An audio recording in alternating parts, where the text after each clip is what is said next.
Hello, I'm Krista Gibson, and this is Growing Older and Wiser. I have a question for you today, which is, how do you complain? You know, a lot of people complain about how older adults complain a lot because there's aches and there's pains and there's the things you haven't done that you wanted to do and this and that. Things that, people complain about. And so I have a question for you. Actually, it's going to go way beyond complaining.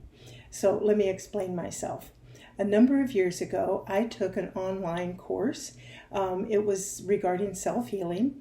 And there were about 6 or 8 of us in the class, and it was all done online.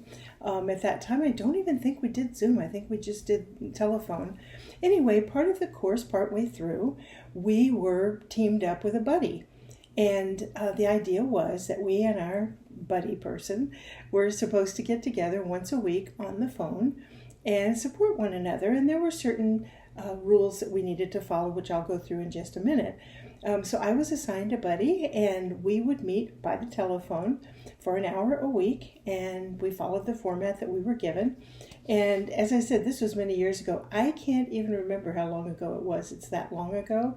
And my buddy and I still talk on the phone. Well, we use FaceTime now. We've used FaceTime for a while. Once a week. We're down to half an hour. We discovered we really didn't need an hour anymore. Half an hour is fine. But I have a buddy. Now, I started off talking about complaining, and I just wanted to get your attention. This buddy that I'm going to suggest that if you don't have one, that you get one. It's far more than just somebody to complain to. It's that. But it's also somebody to share in what's going on in your life, somebody to maybe give you some kind of support, that sort of thing, in whatever you're doing. And the person is not a part of your daily life. That's a really important piece. There's friends, there's best friends. That's not what I'm talking about. A buddy is not a friend per se, although they are. They're not involved in your daily life. The decisions you make are of absolutely no consequence to them. So as you're looking for a buddy, find somebody, assuming that you want to do this. I strongly suggest that you do, because having a buddy in your life is just, I treasure it. And like I say, we're down to talking a half an hour a week instead of an hour, but we do it every week. Once in a while we have to miss because life gets in the way, but most of the time we can get together on the phone or on FaceTime. But what you're looking for is somebody who is not a part of your daily life, somebody who you consider as an equal, so not somebody that you put into a teacher role, somebody who can be your buddy. And I'm going to tell you some of the rules, guidelines, that we used and still use. The first thing is that, you get together on a weekly basis and you start out, I would suggest, an hour. And what that gives you is a half an hour each. So you don't just get together and start chatting, It's one of you gets a half an hour and then the other one gets a half an hour. During your half hour or your buddy's half hour, all you do is listen. They have an entire half hour to talk. They can talk about their life. Now, in the course we were doing, you talked about whatever your healing issue was. For you, it could be whatever. But you get a half hour just to talk about your life, and the other person listens and receives you. They do not give you any advice. They could ask clarifying questions if they don't totally understand what you're saying, but they don't give any advice unless you ask for it. Then after that person is done after half an hour, then the other person gets to do the same thing. There is a richness to having another human being just receive you and for you to hear your own voice and for you to talk out loud. And again, this is different from counseling. It's different from therapy.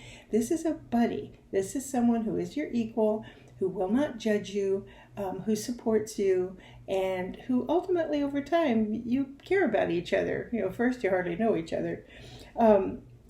Then you receive each other, and the other thing is everything is confidential.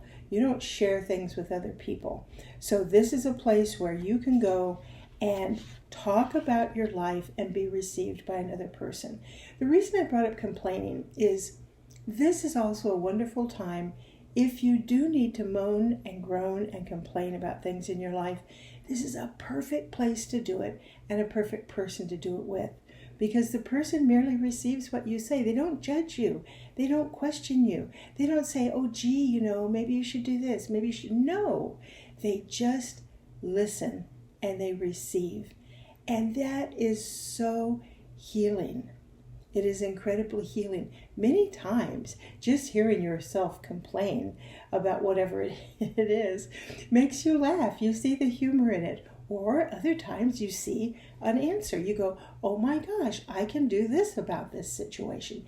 And if you want the person to give you a suggestion, if you want them to give you some advice, ask for it. It's not that they can't, but you don't do it unless you're asked. What this does is it gives you that freedom to just speak and feel what you need to speak and feel. And there is something that's different from a counselor or a therapist who also they're really good at listening. It's different because you have the expectation that they're going to help you through whatever it is. This is a no expectation relationship. You're merely there for one another. You are buddies. And what happens over time, like with us, like I said, we started out meeting an hour, we're down to half an hour because our lives, have changed tremendously in the last number of years. The issues we were working on then are pretty well solved. If they're not, we're doing whatever we need to do about them. And there's this person in your life that's kind of a little mini anchor that will be there for you once a week. So I propose that to you. Think about it. Could you use a buddy in your life? And who could that buddy be? Who do you respect enough? Who do you know that, and they could be a friend, but it really is better if they're not in your daily life, because then they don't judge you by what you do and you don't judge them. You're just who you are, and you present yourself in a more pure manner, I think, when you're not already friends. And ultimately you do become friends, of course, but again, for us, we keep it within this structure of that buddy system. And there's just a lot to be gained that way. So if you need a place to complain, to praise, to joy, to just feel supported, to feel heard and listened to, find yourself a buddy and start meeting with them once a week and see what happens. Have a wonderful week. Talk to you next time.